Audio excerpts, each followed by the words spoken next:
BFM Business. 15h, 18h, l'émission 100% Bourse. Intégrale Bourse, Grégoire Favet. Jean-François Bett avec nous pour commencer cette émission, comme chaque lundi, le directeur général de Morningstar. Bonjour Jean-François. Oui, bonjour Grégoire. Bon, on voit qu'on a eu un court répit finalement la semaine dernière, jeudi, vendredi, sur les marchés avec ce rebond technique. On comprend que la fragilité du marché n'a pas disparu pour autant. On baisse à nouveau aujourd'hui. Alors c'est pas un mouvement ultra violent, mais on repart à la baisse en début de semaine. Oui, donc on conseillait de pas revenir sur les marchés la semaine dernière parce que effectivement on avait encore beaucoup de mauvaises nouvelles à annoncer, mais on conseillait non plus de pas vendre, pas dans ce mouvement un peu de panique, de capitulation. Ouais. On a quand même des baisses très très fortes depuis le début de l'année, et donc on considérait qu'il valait mieux avoir cette stratégie un peu de stand-by, quitte à faire des changements sur le type de gestion. Mais voilà, la semaine dernière on a eu, je pense aujourd'hui, des nouvelles qui ont un peu rassuré. Donc l'effet de panique et de capitulation s'est un petit peu calmé. Ouais. Les marchés ont été un peu rassurés par les déclarations des autorités chinoises à Davos, qui ont considéré qu'elles avaient les moyens en fait de calmer ce ralentissement. On parle plus de ralentissement fort que d'effondrement. Il y avait un peu une épée de Damoclès au-dessus des marchés financiers en se disant quelle horreur, la Chine a un ralentissement très très fort et s'effondre. Et donc ce matin j'étais à la conférence Carmignac qui considérait que la croissance industrielle chinoise est de 0 et la croissance des services est de 5, et donc mis ensemble ça vous fait une croissance de 2-3%. Donc ça c'est vraiment pour les plus noirs. Ouais, c'est ça. Ils sont complètement absents des marchés. Et puis certains autres, je pense à Goldman Sachs, qui était relativement confiant en disant on aura de toute façon une croissance mondiale de 3% en 2016, et donc forcément il y a des ajustements de marché parce que c'est jamais une bonne nouvelle d'avoir un ralentissement en Chine, mais vous inquiétez pas, il n'y aura pas d'effondrement. Donc la semaine dernière ça s'est un petit peu calmé à partir de jeudi, vendredi, les déclarations de la BCE qui était prête à faire des soutiens supplémentaires. Mais il n'en reste pas moins vrai qu'on est dans des scénarios qui sont forcément des marchés de flux. Les marchés de flux, c'est quoi? C'est-à-dire que les fondamentaux macroéconomiques ne portent plus. On a des investisseurs qui sautent de thématique en thématique, qui sont plutôt en fait, j'allais dire, noirs, pessimistes. À partir du moment où il n'y a plus d'acheteurs, il n'y a plus de main forte, vous avez, j'allais dire, on a acheté les marchés financiers pour de mauvaises raisons. C'est-à-dire qu'on a acheté les marchés financiers parce qu'on était porté par les banques centrales en se disant les banques centrales. Le choix par défaut, le choix des actions notamment par défaut. Le choix des actifs risqués par défaut. Les taux sont à 0%, les taux sont même négatifs, donc vous êtes obligé d'acheter des actifs risqués. Ouais. Ça marche à un moment donné, quand on est en 2008-2009 et que les valorisations sont très très faibles. Puis dès qu'on arrive en 2014 avec des marchés américains qui ont monté de 20% pendant 6 ans, les investisseurs se disent mais est-ce qu'il va y avoir une croissance, une accélération de la croissance? On regarde les fondamentaux finalement qu'on a pu regarder pendant des années. Oui. Et on se dit finalement la stratégie par éviction c'est pas une stratégie de long terme. Je ne peux pas juste investir sur les actions parce que les taux sont à 0%. Il faut quand même que je sois convaincu que la société va augmenter ses profits. Et puis on en est là, et donc aujourd'hui, du coup, les marchés se posent des questions. L'ensemble des agents économiques sont cash riches. C'est-à-dire que le taux d'épargne en France n'a jamais été aussi élevé. On est à 15,2% statistique Banque de France fin 2015. En Europe, c'est plutôt 13%, mais là encore, c'est statistiquement très élevé selon les statistiques Eurostat en Europe. Et donc on voit bien les ménages et les agents économiques se sont désendettés, ont profité des taux à 0% pour se désendetter d'un côté. Donc ça, c'est la bonne nouvelle. La mauvaise nouvelle, c'est qu'ils utilisent cet argent pour épargner et pas pour investir. C'est ça.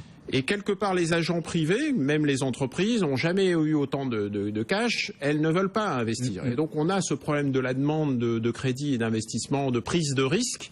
L'exemple venant des autorités, j'allais dire, des gouvernements. Alors quand la Chine nous dit éventuellement j'ai la possibilité de relancer via une politique budgétaire, c'est pas mal, ça peut éventuellement être un support, mais la vraie question c'est en Europe et aux États-Unis. En Europe, où on voit que les autorités ont du mal à enclencher ce type de plan d'investissement. Côté des banques centrales, on l'a dit, le plus gros est un peu derrière nous, et les banques centrales sont un petit peu en train de changer de discours. Si vous vous souvenez, il y a 2, 3 ans, 4 ans, le discours c'était clairement forward guidance. Je serai là, quoi qu'il en coûte, tant que l'inflation n'est pas à 2%, tant que le taux de chômage n'est pas à 5%, va jouer sur les éléments macroéconomiques. C'est encore ce qu'il nous répète. Enfin, c'est ce que Draghi nous a encore répété la semaine dernière. Ça marche moins. Ça marche moins d'une part, et d'autre part, le discours est un peu confus. Ouais. Si vous prenez la Fed, elle devait augmenter ses taux en septembre selon les forward guidance. Elle prend comme prétexte le ralentissement en Chine, les problèmes. Donc finalement, ça devient du très court terme. C'est pas du tout des forward guidance très très loin. On n'a pas de vision moyen terme des Et choses. peut-être que fin janvier, là, cette semaine, ça sera encore un autre discours. La BCE, pareil. Le 3 décembre, elle nous tient un discours. Là, le discours de Mario Draghi était différent en disant, bah, finalement, je vais peut-être mettre en place des mesures qui n'étaient pas prévues. Donc, du coup, les marchés se disent, tiens, la visibilité de long terme a laissé la place à une gestion au jour le jour par les banques centrales. Donc finalement, ça rapporte de la volatilité au marché via les banques centrales, en fait. Ce que vous nous décrivez là, et on n'a pas parlé du pétrole, mais voilà, ça fait partie du même ensemble. Ça donne pas très envie de revenir justement. Enfin, l'épargnant là qui épargne ou qui met son argent sur des fonds euros très prudemment. Quand vous nous décrivez ça, ça donne pas envie de se dire de faire la bascule là et de revenir sur les actifs risqués type action là. Oui, alors on sera encore en 2016 dans des marchés on-off. On sera encore dans des marchés de flux. Il faut suivre les flux. Ce qui est jeté un petit peu avec l'eau du bain aujourd'hui peut être rattrapé dans 3 à 6 mois. Donc ça, le retournement peut aller vite. Et d'autre part, c'est qu'on voit que les flux sont vraiment massifs. Pour vous donner une idée, depuis le début de l'année, c'est un peu plus de 20 milliards de décollectes sur les fonds actions, un peu plus de 10 milliards sur les fonds risqués. Et donc on voit bien, c'est un peu à l'image de ce qui s'est passé au mois d'août 2015 ou de 2008 en fait. Ce qui est inquiétant dans la phase on-off des marchés qu'on connaît bien désormais, voilà, il y a toujours un excès corrigé par un autre excès, c'est qu'on a l'impression que la phase off là cette fois, elle va peut-être durer un peu plus longtemps. Enfin, vous avez écouté Carmignac ce matin, ils avaient leur conférence trimestrielle. Alors ils sont peut-être à l'extrême, on va dire, en matière de pessimisme, mais néanmoins, on a quand même de plus en plus d'acteurs comme ça qui sont en train de se dire la claque qu'on a prise en début d'année sur les marchés, ça n'est peut-être que le début cette fois, pas une correction de 10% que je vais mettre à profit pour revenir et acheter les creux de marché comme on a pu faire ces dernières années. Oui, alors je pense que ces dernières années, on était baqués par les banques centrales. Ouais.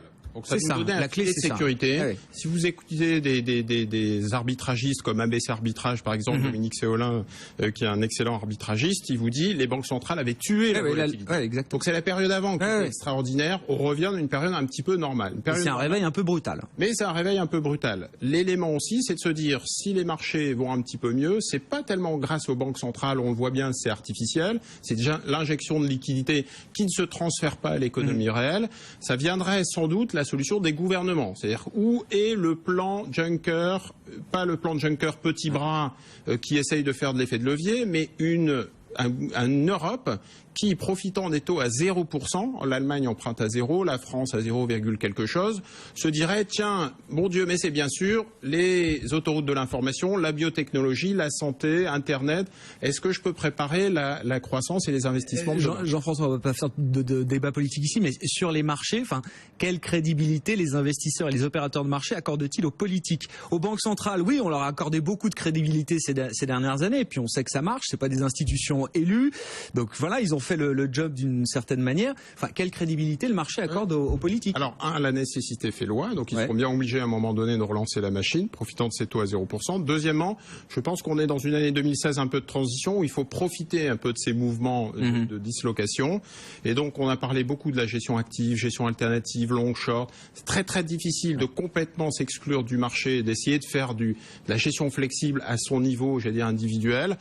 Mais essayez, par exemple, les marchés se disloquent, il y a des valeurs comme Air Liquide, LVMH, etc., qui baissent de 15%. C'est intéressant, c'est-à-dire que c'est des soldes. Ça vaut le coup de rentrer, de profiter de ces dislocations marché pour rentrer dans des marchés sur ce type de très belles valeurs. Des groupes qui feront toujours du business demain, qui auront toujours et donc, le résultat et du ça chiffre peut être d'affaires. une idée. On a parlé de stratégie asymétrique type high yield. À partir du moment où il y a une dislocation sur le crédit, c'est intéressant de re-regarder les bonnes obligations à yield et pas les pétrolières ou les structures un peu dangereuses type dette émergente. Et en tout cas, déléguer à des gérants qui, de manière très active, vont profiter de cet environnement de marché. On a cité Carmignac, c'est pas pour rien. Il y a des gérants qui peuvent en fait faire évoluer leur portefeuille et être assez flexibles. Mais c'est un environnement, on le voit bien sur 2016, qui sera très très compliqué pour les investisseurs. Et il y a des portes de saloon à se prendre, il faut faire très attention. Nous, on a fixé 3 indicateurs avant de revenir. C'était la Chine, être rassuré du côté chinois avant d'investir à long terme.